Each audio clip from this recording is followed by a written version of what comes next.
The views, thoughts, and opinions expressed during this or any broadcast belong solely to our guests or our hosts. These broadcasts do not represent or reflect the views of their employers, sponsors, or affiliated organizations.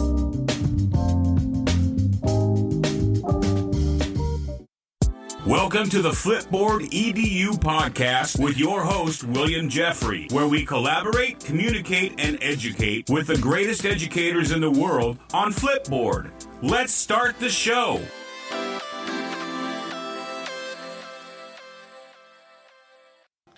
Welcome back, Flipboard fam. This is your favorite coach, Coach Jeffrey. And it's no secret that teachers are leaving the education profession in droves, so much so that it's causing drastic shifts in the ways in which schools will need to operate this fall. Some large school districts have as many as 1,000 teacher job openings. This issue is only getting worse as post-pandemic educators are facing low wages, rising benefits costs, extreme student discipline problems, and polarizing politics. This is a crisis that has surpassed the traditional definition of a shortage.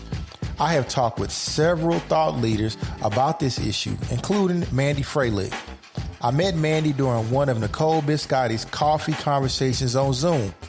Mandy is an educator, a mental health change agent, a doctoral student, the COO of EduMatch Books, an author, a former tech director, and former teacher. In this episode, we speak to Mandy about meeting teachers' basic needs, mental health support for educators, and how leaders can be supportive in the current workloads in education. So like we always do about this time, let's collaborate, communicate, and educate with the best educators in the world right here on Flipboard EDU Podcast.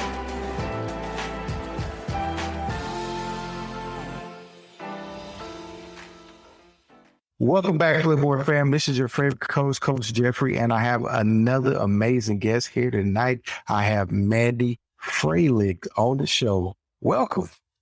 Hi, thanks for having me. Hey, a lot of people who follow my circles follow your circles, but for those who don't, can you tell our listening audience a little bit about yourself?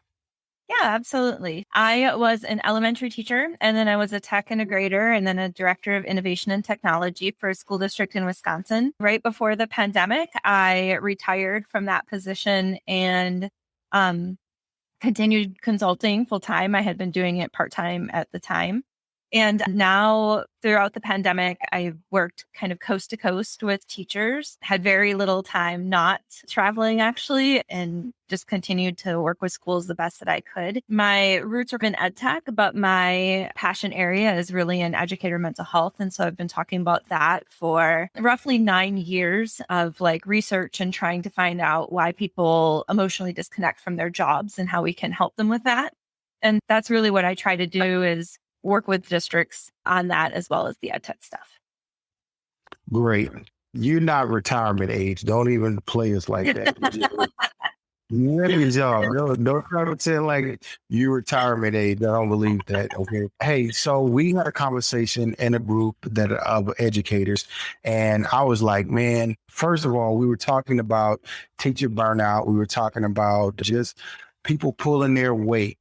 And I made the statement that I think everybody needs to hear your perspective, because after I said what I said, coming from my knowledge background of what I've dealt with, not that even that I'm a principal now, I have great teachers, but I do see that there are times when 20% of the people who work in an organization do 80% of the work. And I was saying everybody needs to pull their weight. I'll stop there and just get your thoughts on that part of the conversation.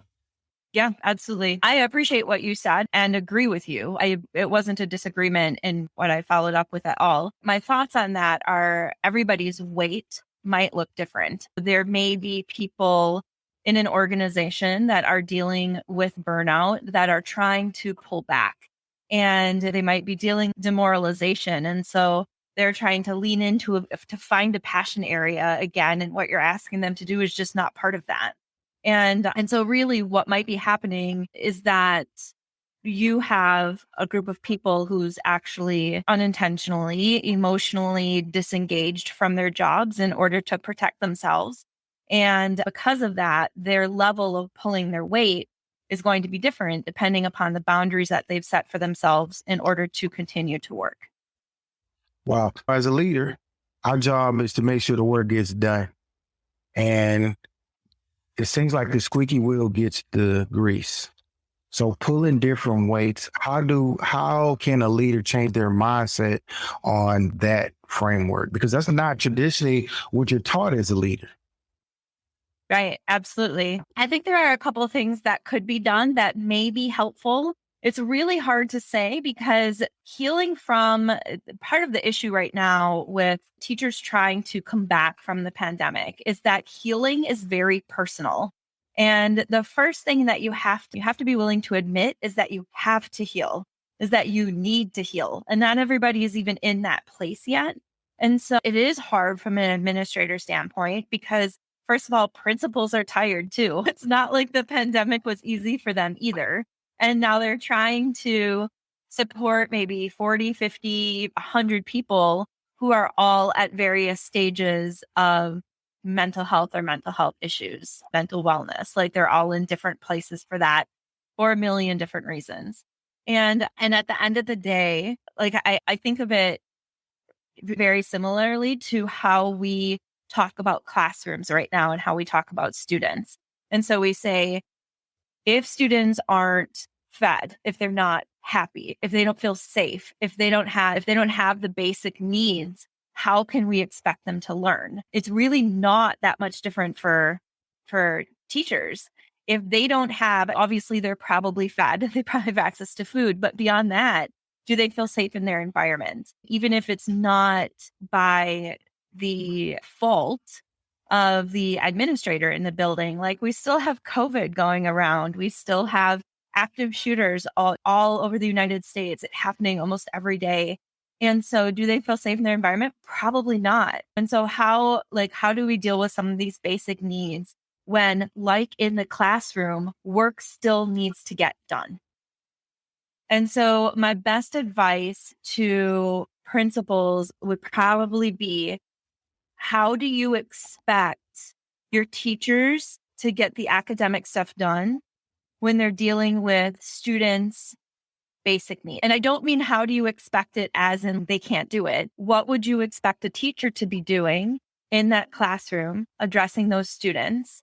And how can you model that in with your staff, in your climate and culture? Because like you said, at the end of the day, the work does need to get done. And even with students and all of the emotional things that are happening, at the end of the day, some learning has to get done. So what do we do about that? Some recommendations would be try to list out everything that has to get done, roles that teachers need to play and clubs that have to be run or should be run, or like all of the extra things, and write it all down and start to see, who is taking all of this stuff, and is there anything that anyone can take off from their plates? If any way that you can create a visual where you see that 52 things need to be done in a school and you have 14 people doing all of them, help give them a visual to say, like, we have all of these things happening. Does anybody have the capacity to take on anything? And if not, then, and those few are starting to burn out, then it needs to start being looked at what can be taken off from everyone's plate. Is there a club that has to run? It would be sad if a club doesn't run. It's more important to have healthy teachers in the classroom right now. It's probably temporary. So those would be just a few quick suggestions on things that could be done. Also, when we had that talk, we talked about some clubs going away and some organizations that may not. Do you really need the chess club? Do you really need that? And I don't want to pigeonhole you, but I never thought about it in that light. I never thought about, because we always try to do what's best for kids, right? Is there a need for all of these clubs? Is there? I hate to say it, right? Because in some cases, we know an adult or we know a child who thrived in that kind of environment and who did really well. But right now, when we're looking at teachers leaving in droves. And that was how one of the conversations started, right? Like teachers leaving in droves. Is it more important? Are there other innovative ways that we can give students a similar experience without having to have an adult run that piece? Is there a PTO member? Is there some sort of parent group that can be put together? Maybe you have another elementary school that's close, and one elementary school takes on the math club and the other elementary with all of the kids from the two schools, and the other elementary takes on the art club. Are there other things that we can do in order to create this place for kids to still have these experiences without needing to burden so many people? So why do you think teachers are leaving education in droves? I get asked this question all the time, and it's so hard for me to say. There are a million different reasons. This has been a long time coming. Like, we knew that the pandemic was really just the last straw for some people. And I think at this point, I believe we went through the second wave of attrition during the summer. I think there's going to be one more just before December where teachers start retiring and leaving and things like that. I think from the standpoint of when you look at some of those basic needs not being met, not feeling safe in schools, like that alone, honestly, could be enough of a reason to leave. I remember the feeling of being unsafe in my classroom. And I remember standing in my classroom looking for the best place to put my kids because I was in an open concept classroom. And I felt like no matter what I did in that classroom, there was no way anybody would survive. And that was years ago before the shootings started happening on a regular basis. Like, until society really starts taking responsibility for some of the things that are happening in schools, it's going to be really difficult to keep teachers in there. They don't get paid enough to sacrifice their life with what's happening. I don't know if there's a pay scale alive that would cover something like that. So there's the idea that the profession in general is not well respected. We're often asked to do the impossible, raise somebody else's kid, while sometimes not always agreeing with what's happening after they leave our care. It really is a difficult job. And I think that when pushed to the brink of when they need to decide between, am I going to be healthy or am I going to be sick and continue working in this volatile situation, they're going to leave. So there is no good answer, really. The only thing I really do think until society gets its stuff together, the only thing that we can do is continue to try to support teachers and support principals and paraprofessionals and everybody working in education the best way that we can from the inside and keep our fingers crossed and hope it works.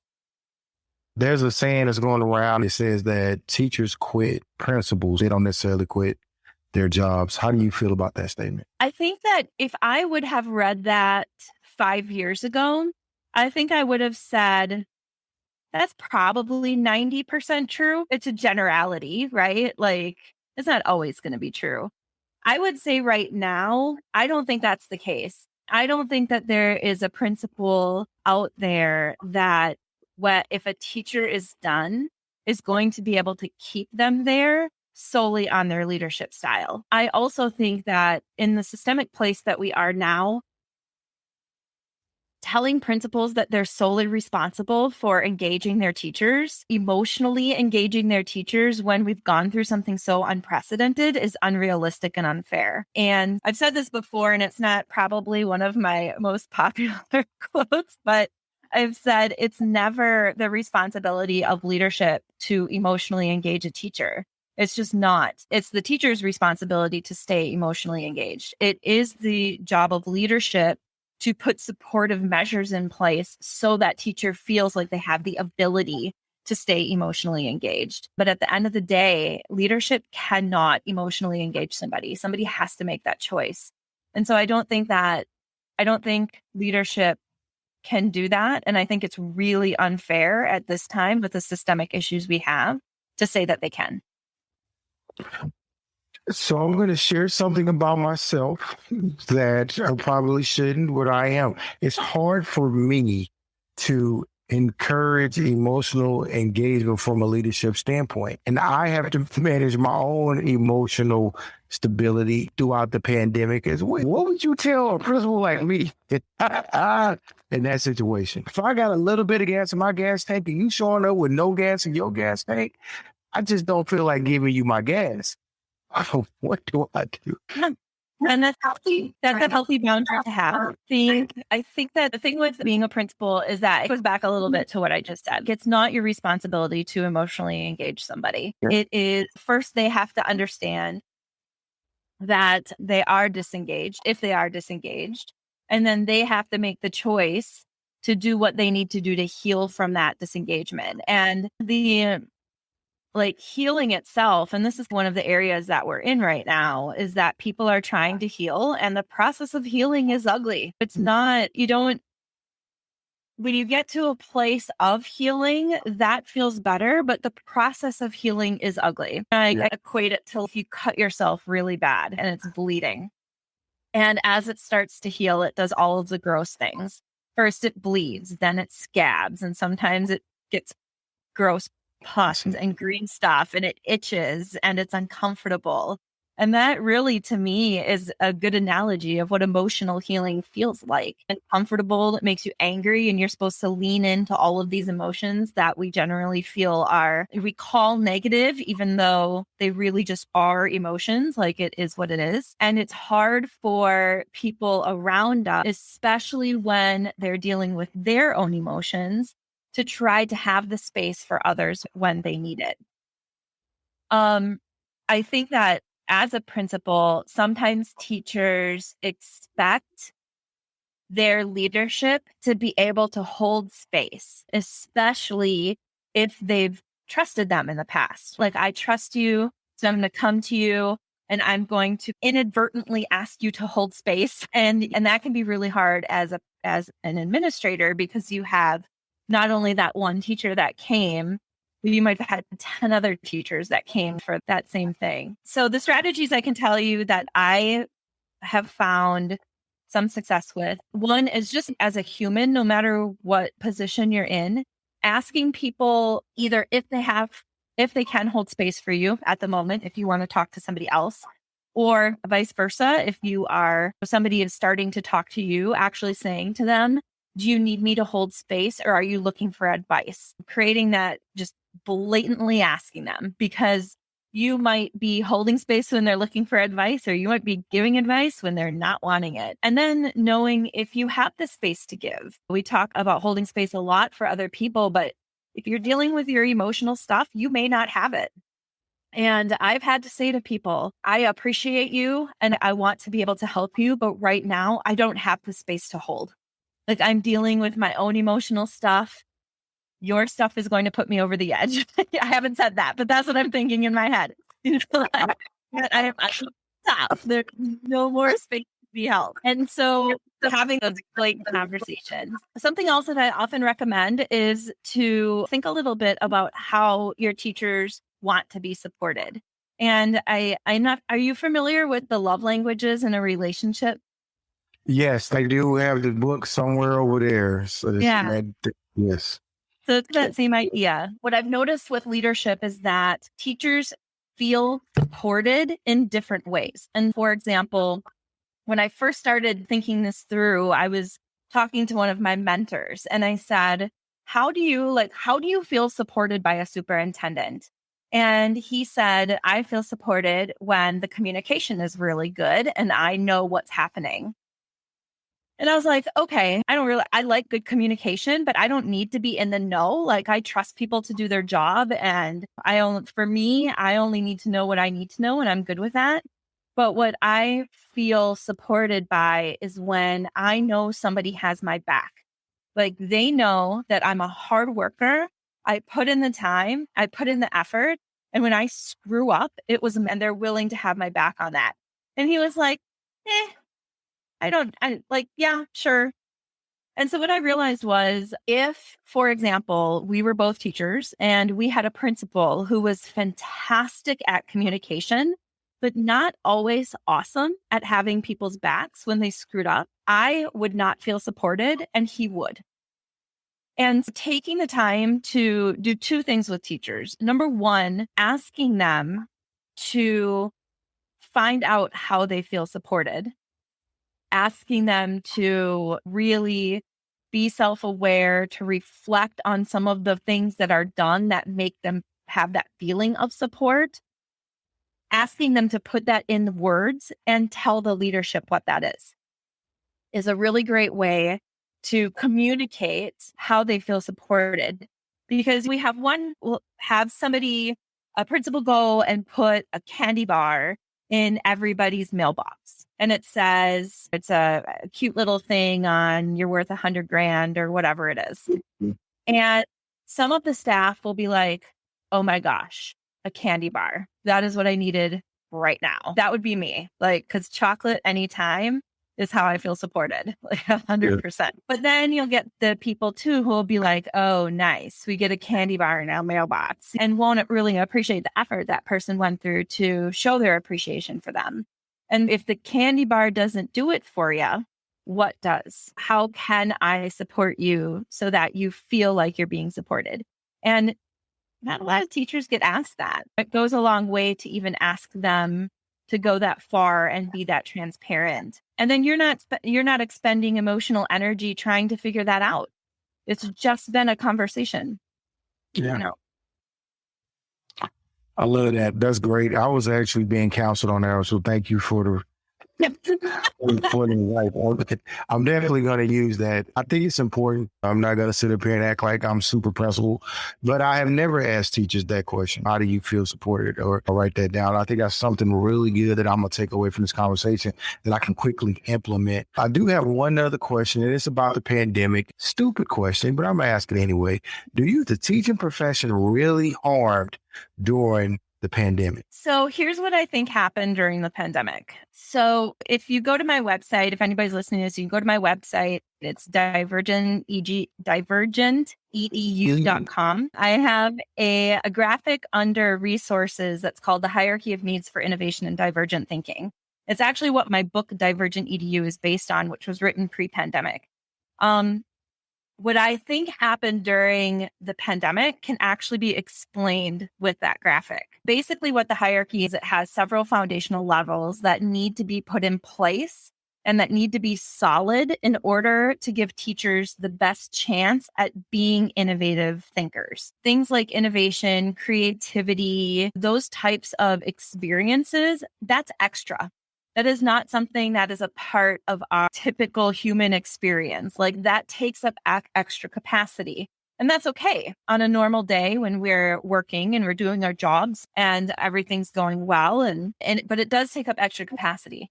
So the parts of the hierarchy, the foundational level is climate and culture. Then there's effective leadership. Then there's mindset, personal, professional learning, and then the top of the hierarchy. If all four of those pieces are solid and teachers are supported in those areas, again, it's going to give them the capacity to be able to think innovatively and creatively.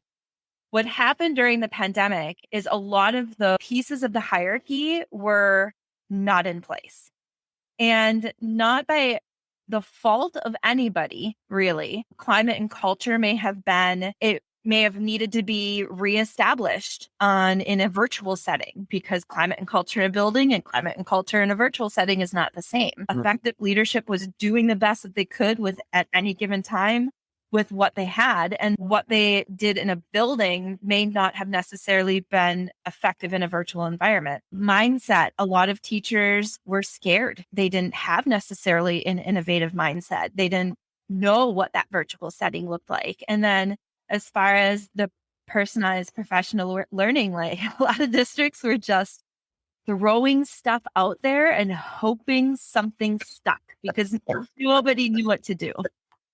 Yeah.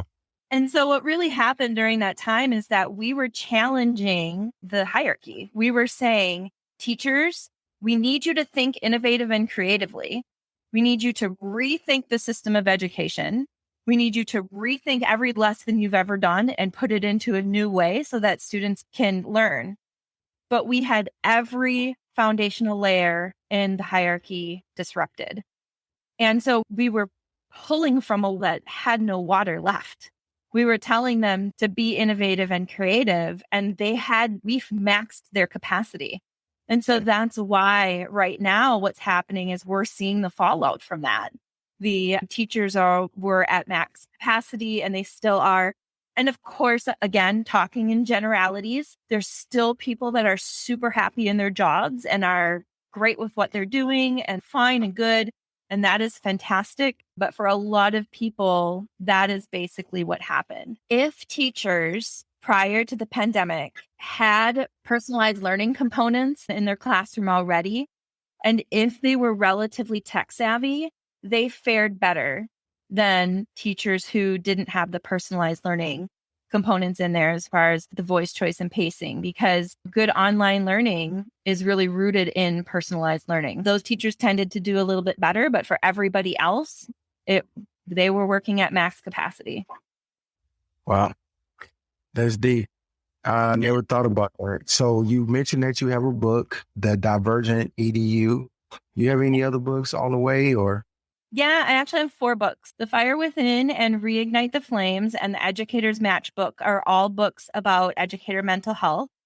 And then Divergent EDU is based on the hierarchy. It's about building capacity and innovative thinking. I have another book coming out probably at the beginning of next year. I was hoping at the end of this year, but it's already July. I don't know how that happened. That book is called The Wounded Healer. And that talks about, it's a general book it's for a general audience, but there will be a chapter for teachers in there. And it's really about how we bring things into the classroom, how we work with students when we have wounds of our own that we're trying to heal. And so that's really what that's about. And yeah, so that should be out next year. Yeah, I like the way you concisely speak about teachers' mental health. We glaze over it even in the media. It's only the symptoms, but they don't really get to the root cause. I think you're at the root cause, so that's important. Where can our listening audience find you at? So you can find me at Froehlich M. It's at FROEHLICHM. Everybody always forgets that first H. Or you can find me at www.divergentedu.com. Gotcha. Are you still working with EduMatch? I am. Yep. I'm EduMatch's COO. So Sarah's right-hand woman. And so, yeah, one of my favorite people. That lady is an earth angel. Let me tell you. Like, I don't even know. She is. I was trying to figure out what she was. Yeah. Whenever I say that, people are like, oh, yeah, that's right. Yeah. I always tell people who don't know Sarah very well, I always say, imagine the best person and times that by 100. And then you might reach Sarah Thomas level. So Yeah. Good old Dr. Sarah Thomas. You also are going to be graduating soon. Yeah, next year I'll with my doctorate. Hopefully, fingers crossed, because we'll see. But all of this stuff that we've talked about today is actually what my dissertation is on. So I'm hoping to get some actual research out there that people can use to help guide them. It's very practical. You see, I just went on ahead and I realized I need help. Before you get rich and famous. Just go on ahead and give me free help. Thank you for coming on the show, and I appreciate you talking with me. And I hope that you come back on and share some more information with us. Yeah, anytime. Thank you for having me on. Flipboard fam, it's now time for Flip Tips. Did you know that you can add captions, images, and links to a Flipboard magazine? There are a couple of options for adding content to your magazine. You can tap the plus when you find an article in Flipboard that you want to flip into your magazine. Additionally, you can use the compose feature to add a personal touch to your magazine. You can add a caption, an image, or a URL post to your magazine. Post directly to your magazine on Android by going to your profile, select magazine or create a new one, tap the pencil icon at the top, add a caption, image, or link, then hit post. If you have an iPhone, you would go to your profile, select a magazine or create a new one, tap tap the pencil icon at the top right, add a caption, image, or link, then hit post. We can't forget about the web. On the web, you would click the pencil icon in the top bar, select the magazine or create a new one, add a caption, or paste the link. Images in the app only, not on the web. Then you would click flip. Flipboard fam, it's that easy. I love Flipboard. Every story on Flipboard is a plus.